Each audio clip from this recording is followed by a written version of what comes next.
Et donc on se retrouve aujourd'hui pour un petit déballage d'un routeur bien sympathique de voyage. C'est le GL Lightnet Slate 7. Donc on est parti, tout droit sorti de la boîte aux lettres. On y va pour l'ouverture. L'ouverture. Ouais, il faut tout arracher. Ok.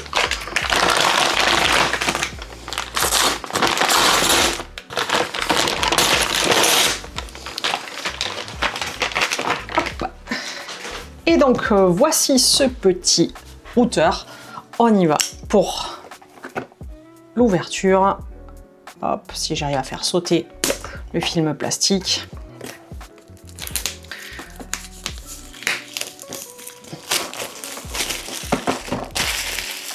Ça, plus besoin. On y va pour le petit pull to open. Waouh! Et on va trouver forcément à l'intérieur, oh que c'est pas trop mal fait tout ça. Ok, hop, ça on range. Et dans la boîte, il y a une autre boîte. Est-ce que on peut l'ouvrir par là peut-être? Non, par là. Ok. Et voilà notre petit routeur. Donc, ce qu'on va faire maintenant que c'est gentiment déballé, c'est que je vais le configurer pour qu'il vienne se connecter à mon VPN. Et ça, je vais le faire depuis le boulot parce que c'est pas intéressant forcément de le faire à la maison. Donc, voilà, on se déplie les petites antennes. Avec un écran bien sympathique. Est-ce que je vous le branche juste pour voir ce que ça fait? Ça serait pas mal de se le brancher. Alors, il y a plein d'adaptateurs secteurs. Lequel va être le bon? Celui-là? Alors, on parie celui-là. Eh ben ouais, c'est bon. C'est celui-là. On a donc ici un petit câble USB. Je suppose que il va y avoir le chargeur ailleurs? Non. Non, si le chargeur il doit être là, voilà, il est là. Il faut juste enlever l'adaptateur qui y est. Où est-ce qu'il vient se greffer? Je suppose qu'il doit y avoir un truc à enlever. Comment, je sais pas. Ou alors il vient se mettre comme ça. Ben voilà, tout simplement. Hop. Push, press white button to insert the converter. Et ben voilà, il n'y a qu'à faire ce qu'ils disent. Et donc on y va pour ici se brancher le petit routeur. Alors je sais pas si je le branche à mon dock, ça va être suffisant pour l'alimenter. Non, je suis con, si je le branche là à un transfo, on va pas le brancher à un dock, quoique je vais tenter. On va voir. Je pense pas que ça soit Power Delivery. Si, c'est Power Delivery. Hop, on y va. Toc. Et bien oui, ça démarre gentiment avec le petit logo de GL Lightnet.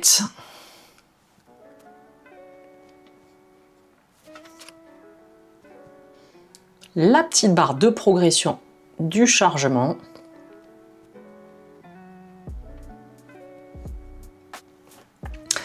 Et donc ici, c'est parti pour le paramétrage où en fait, il demande si on veut récupérer une connexion Wi-Fi pour étendre un réseau Wi-Fi en fait, ou se connecter via un LAN, donc par câble.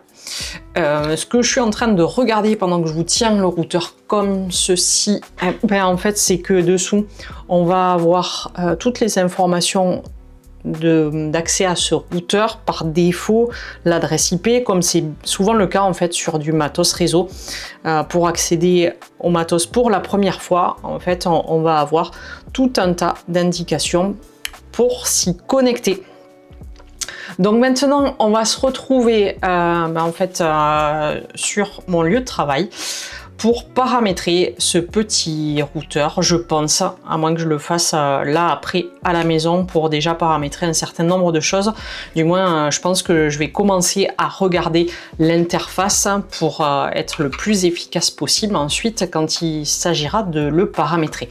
Donc l'idée de ce routeur, c'est que pour moi, je vais pouvoir me connecter en fait au boulot avec mon ordi sur le réseau Wi-Fi de ce routeur.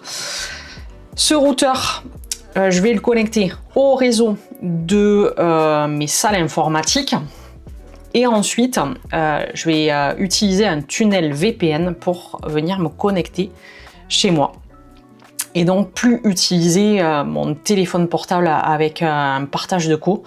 Parce que ma batterie de mon iPhone elle est toute pourrie maintenant et dès que je fais du partage de co en une demi-journée j'ai la batterie qui tombe. Donc voilà, ça va être bien sympa de tester ça sur les semaines à venir. On se voit de suite après pour le paramétrage de ce routeur. Alors tant qu'à y être, j'en ai aussi profité pour commander une petite housse de transport de la même marque GLiNet. Donc on va voir comment ça fit. Je pense qu'elle est un peu trop grosse à mon avis. Voilà, c'est quoique. Ouais, quoique. Donc j'ai le routeur qui passe là. Je vais avoir l'alimentation qui va passer là avec le petit sachet de silica gel. Hop, et ça fit finalement pas trop mal que ça. Voilà, ça dépasse un peu. Est-ce que je le mets pas plutôt par là? Je sais pas, voyons. On y va, on ferme. Et non, mais en fait, ils ont quand même bien compris le coup. Ça fit plutôt bien sur cette petite sacoche de transport. J'ai tout commandé sur Amazon. Voilà, la petite sacoche de transport et le GLiNet Slate 7. Voilà, c'est fini pour la partie déballage. Et on se retrouve juste après pour la configuration de ce routeur. On est parti sur la configuration de ce petit routeur GLiNet. Donc là, qu'est-ce que j'ai fait? Je l'ai branché en Ethernet à mon Mac. Donc si je vous montre ça, hop, ça donne ceci. Forcément, je l'ai branché en USB-C pour avoir une alimentation et j'ai branché le câble LAN à mon iMac. Ok, donc qu'est-ce qu'on voit? C'est que sur mon iMac, je suis connecté en Wi-Fi. Ça, c'est pour récupérer une connexion Internet. Si j'ai des petites manips à faire à distance. Et là, en filaire, je suis donc connecté au routeur 192.168.8.1. Il m'a filé cette adresse-là, puisqu'il doit intégrer certainement un service DHCP. Et donc, on est parti ici pour venir rentrer un mot de passe. Alors, j'en ai un ici. Hop.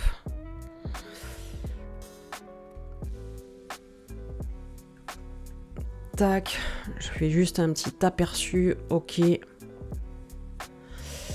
Là, je vais venir appeler le SSID en 2,4 GHz 2G et le SSID en 5 GHz 5G. Ok. Alors, pendant que ça se fait, je vais aller récupérer, avant de faire cette partie-là, je vais aller récupérer sur mon Raspberry en SSH, donc le fichier de conf qui va m'être nécessaire pour configurer le tunnel VPN sur cet appareil là. Alors je crois que j'ai un WireGuard quelque chose, voilà, je vais dans config, je vais dans pire GL quelque chose, voilà. Et donc, ce qui va m'intéresser, c'est le fichier de conf celui-là que je vais venir copier sur le bureau de mon Mac ici, qui est en quelle adresse? On regarde ça de suite. Donc voilà, là je passe par le Wi-Fi sur mon réseau domestique. Il lui a donné 77. Ok.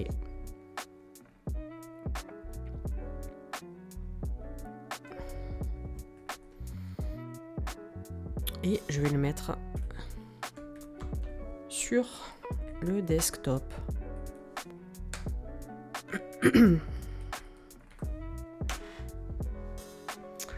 Ok, donc voilà, il apparaît ici mon petit fichier. C'est bon, je peux sortir de là.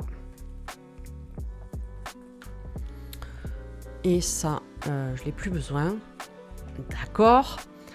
Alors, première chose, je vais me connecter comme ça, via un partage de co-téléphone. Donc, j'utilise mon téléphone que je branche en USB-A. Ici derrière. Tac. Donc, on est parti. Boum.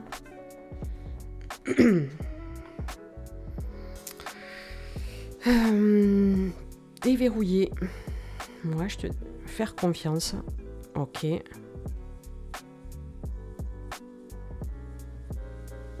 Tac. Donc, je vais dire que je passe par là. Oui.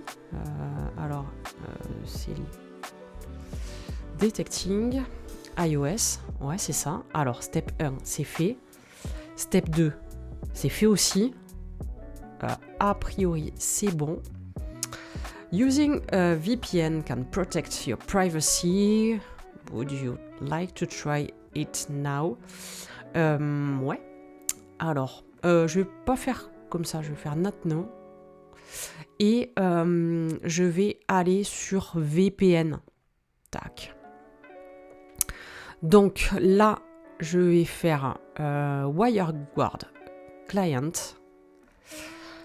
Add manually. Et là, je vais mettre VPN Alex Home.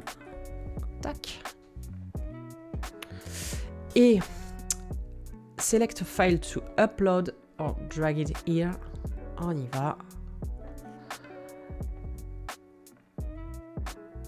Donc voilà, on voit bien l'adresse IP publique de ma box.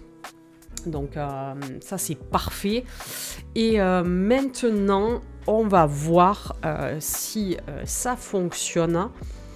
Si je passe bien par mon VPN quand je vais me connecter dessus. Avec quoi? Avec mon MacBook. Donc, je vais récupérer mon MacBook. Je veux quand même voir un truc là-dessus. Tap to enter. Ok. Swipe down. Et swipe down. Non.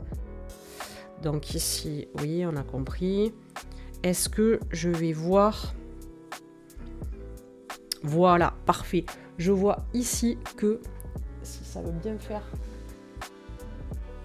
Petite mise au point, voilà, que je suis sur le VPN Alex Home qui n'est pas démarré. Donc je suppose que là, si je fais ça, ça va le démarrer. Connecting. Et voilà, c'est bon. J'ai bien mon VPN d'activer ici. Ok. Donc là, je vais passer sur mon MacBook Pro. Ok, j'ai mon petit OBS. Je vais démarrer l'enregistrement. Hop. Ok. Et maintenant, je vais activer mon réseau Wi-Fi. Et je vais venir me connecter sur le routeur. Donc, je devrais avoir... Hop. Donc, on a dit que c'est lui qui nous intéressait. Connecter.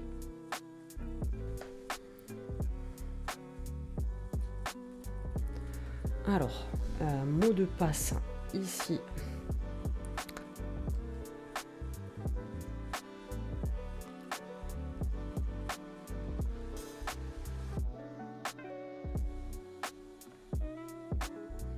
Hop, je vérifie que c'est bien le bon mot de passe. Ça a l'air d'être OK. On y va. Est-ce qu'on est connecté? Ouais. Est-ce qu'on a une adresse IP?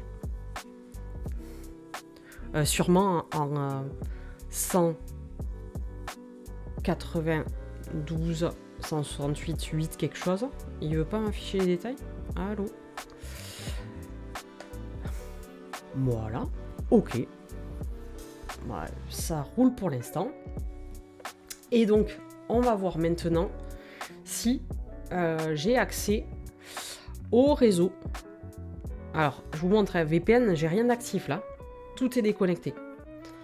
Donc, maintenant, ce qui serait intéressant, c'est de voir si j'ai accès à mon réseau local. Alors, je vais pinguer le réseau de ma maison.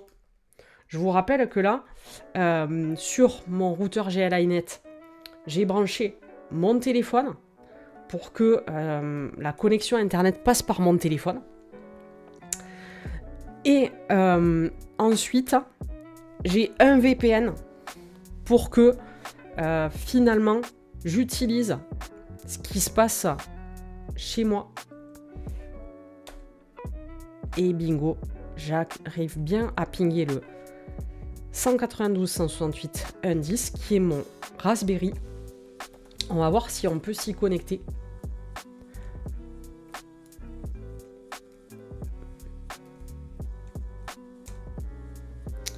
Euh, 3S, c'est un peu beaucoup.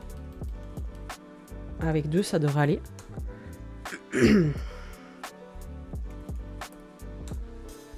Et boum, j'arrive bien à me connecter à mon Raspberry. Ici, je vois bien mon dossier WireGuard Docker, donc impeccable. Qu'est-ce que je peux faire pour finir? Juste aller surfer sur Internet.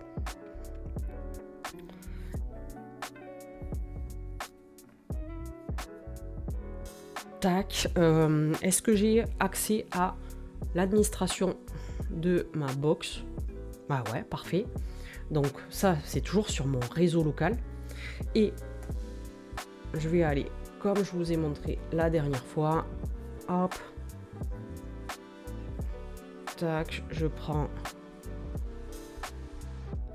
un produit, et OK, et j'arrive bien dessus. Et voilà, bon, alors là j'ai fait le test avec finalement mon partage de connexion sur mon téléphone.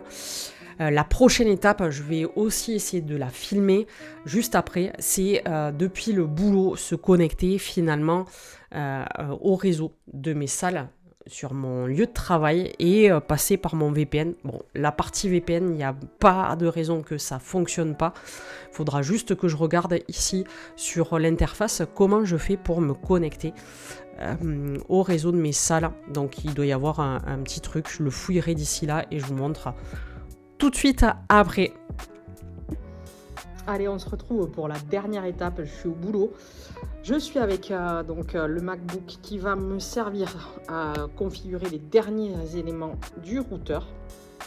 Pour l'instant, j'ai pas branché ce câble jaune au routeur qui va me raccorder du coup au réseau de ma salle. J'ai juste branché le câble LAN. Tac. Voilà. Donc, c'est parti. On va se retrouver sur OBS. Je vais vous montrer peut-être ce qui se passe ici sur le routeur. Est-ce que je peux le tourner?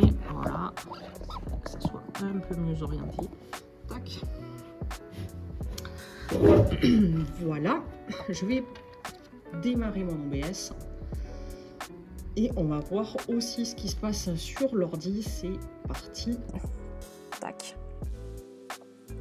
Donc, ici, pour l'instant, ce que j'ai configuré, ce que vous venez de voir précédemment, c'était la liaison tethering avec le portable, le téléphone portable, pardon.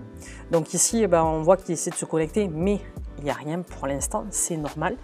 Donc là, je vais venir brancher la partie WAN. Voilà. Et donc, voilà, il me détecte un WAN ici, c'est parfait.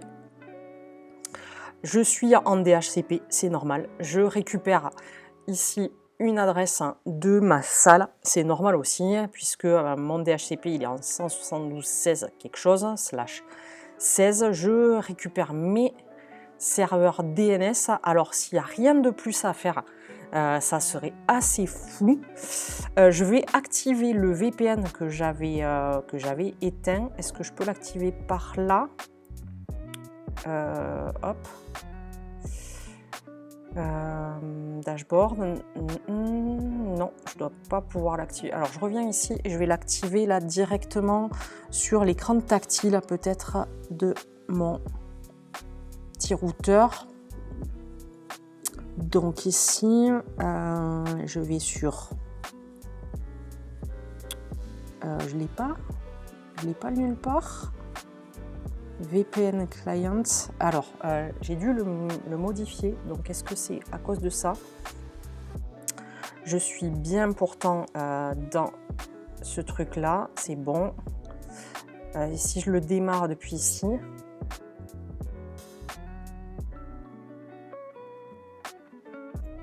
Ok, connecting.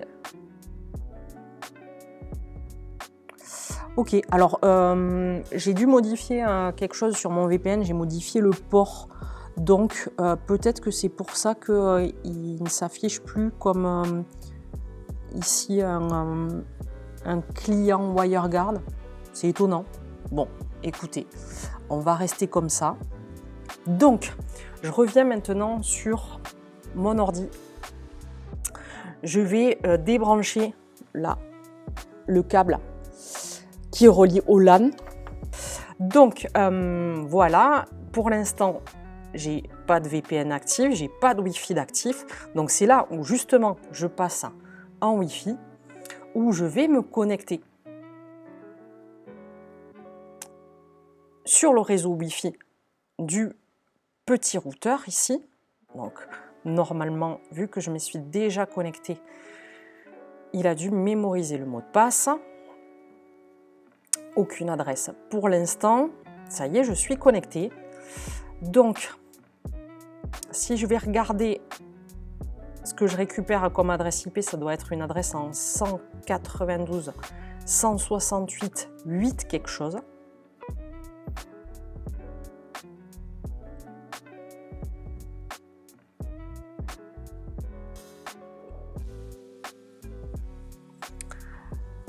Et c'est un peu long.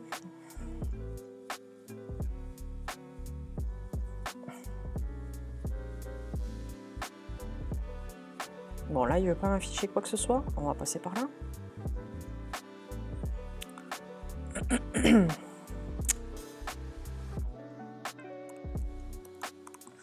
Alors, ici, qu'est-ce qu'il m'affiche?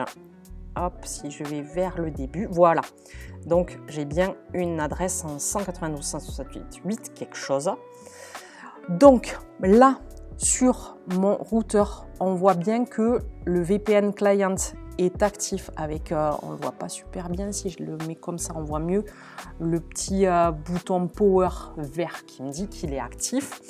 Je vous remontre ici que sur mon MacBook, si je reviens sur réseau, mon VPN est inactif, c'est bien ce que je veux, hein. Pas de VPN sur mon MacBook. Je viens même dans le petit client WireGuard ici pour vous montrer que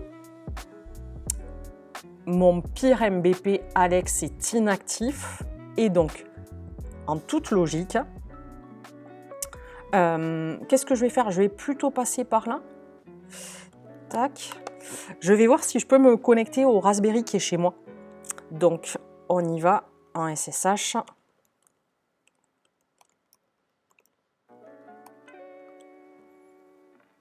Déjà, il me demande le mot de passe, donc a priori, la liaison, elle est établie. Voilà, donc je suis bien sur mon Raspberry chez moi. Et donc, qu'est-ce que je vais pouvoir voir aussi chez moi? Je vais sortir de là. Si je vous montre que j'ai toujours mon dossier WireGuard Docker qu'on a vu sur la première vidéo, la vidéo précédente, que là j'ai le dossier config et que dans le dossier config, j'ai les deux sous-dossiers Pierre GLINet et Pierre MBP Alex dans lesquels j'ai trouvé les fichiers de conf pour activer les tunnels sur le MacBook avec le client WireGuard et sur le petit routeur. Alors, qu'est-ce que je peux vous montrer maintenant? Je vais vous montrer que j'accède bien à, par exemple, l'administration de ma box.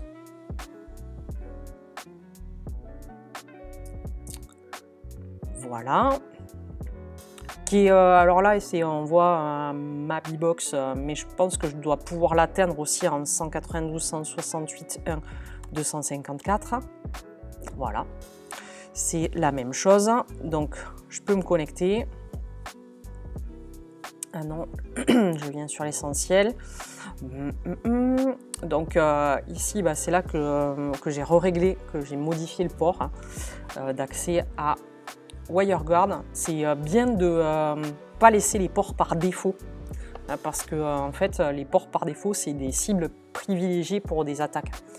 Donc c'est pour ça que je l'ai modifié ici et je vais regarder que je navigue bien sur toujours ma petite page Thomann.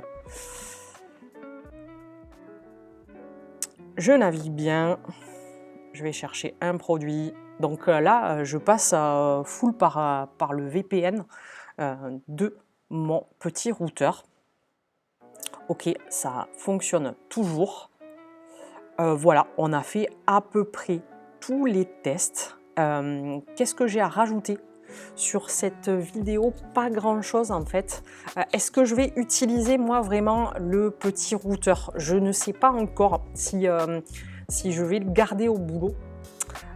Tout simplement parce que en fait mon vieux MacBook Pro consomme vachement en batterie lorsque le Wi-Fi est actif.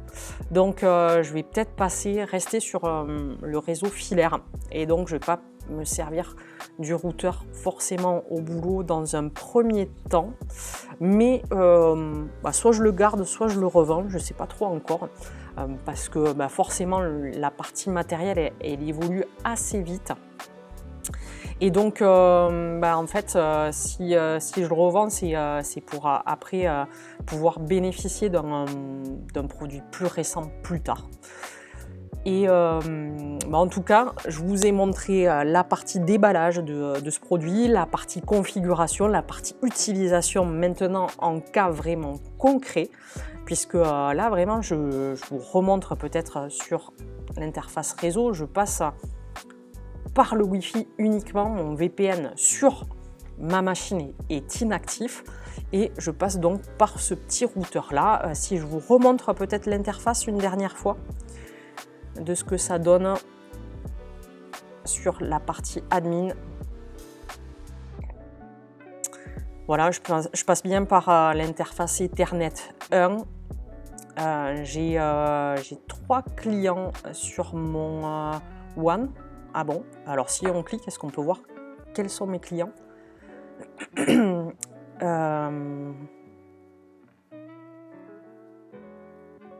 Alors j'en ai 2. Je ne sais pas ce que c'est. Je ne sais pas du tout ce que c'est. Je vais gentiment les dégager.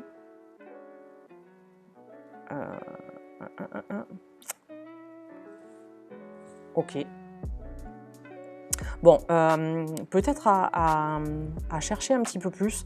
Est-ce que c'est mon téléphone et ma montre qui sont automatiquement connectés? Je n'en ai pas la moindre idée. Voilà, donc c'est à vérifier un peu plus tard ces histoires de clients qui se connectent. Peut-être qu'il faut que je renforce le mot de passe de mon réseau Wi-Fi, tout simplement, parce qu'il est assez simple finalement ce mot de passe.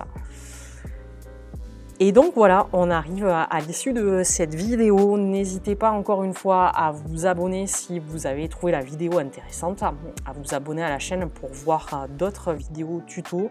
Les petites idées que j'ai pour la suite, ça va être d'une part de changer ma box pour un routeur Wi-Fi.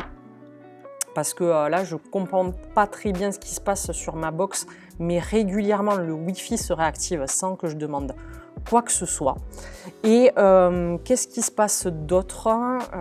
Qu'est-ce qui va se passer d'autre? Je veux investir dans un mini PC qui va me servir de petit serveur Proxmox sur lequel je puisse faire mes tests en virtualisation. Donc ça arrivera prochainement sur la chaîne.